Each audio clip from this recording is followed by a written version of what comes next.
Hello, I'm going to introduce this book. The book is titled The Gray Area Rushing into the Great Tribulation. The book contains within it a variety of prophecies, Christian prophecies, and prophecies in general for society. The prophecies speak about changes and restructuring of our legal system, our governmental system, and our educational system. The book introduces a couple of prophecies which are key to achieving all of the rest of the changes that we will be seeking with the Christian Union. The Christian Union is one of the prophecies within the book. This calls all Christians from any denomination to get united.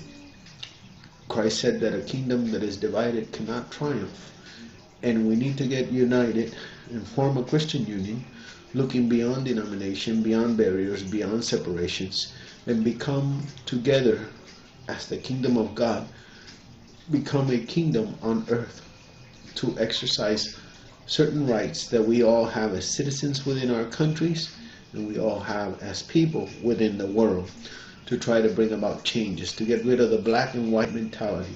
As you can see in the front of this book, there's a black and white picture of a mind with a black and white setting in the front.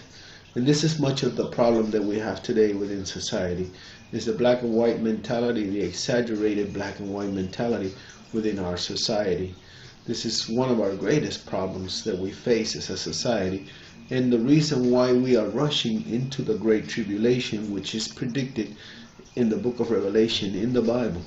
We are already in a Great Tribulation mentally, but we will be moving into it physically unless we go ahead and perform a tremendous amount of changes and restructures within our educational system, our governmental system, and our legal system.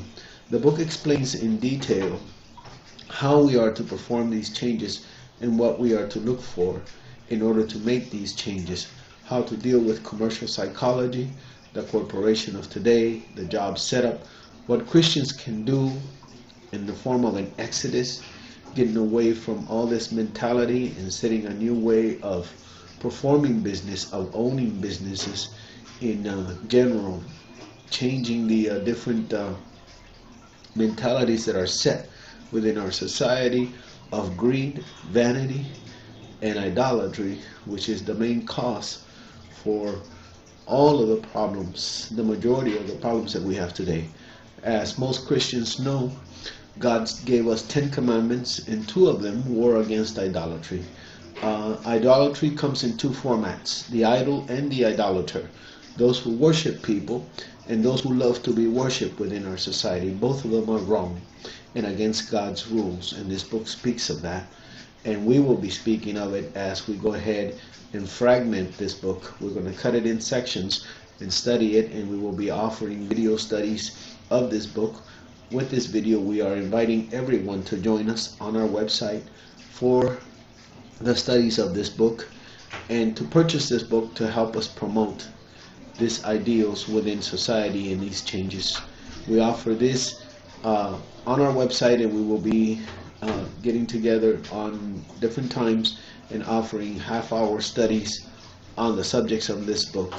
One of the main prophecies within this book is the pen and the sword, how education in general will break the cycles of negativity and evil that we have upon society today. Education in all formats, not only Christian format, but general education. How through the changes in our public education we can achieve more equality and more justice, and how we're going to change the mentality of the extreme thinking in black and white, which brings idolatry in every format. These are some of the studies that we will be covering. As you can see, the book has subjects which are not common today and are not preached very much about today. We have a lot of apostasy in the church. What is called the temples of today, the denominational temples and all other temples, are pretty much falling into the same format as the unbelievers have within their world and within their setup for their governments and their hierarchies.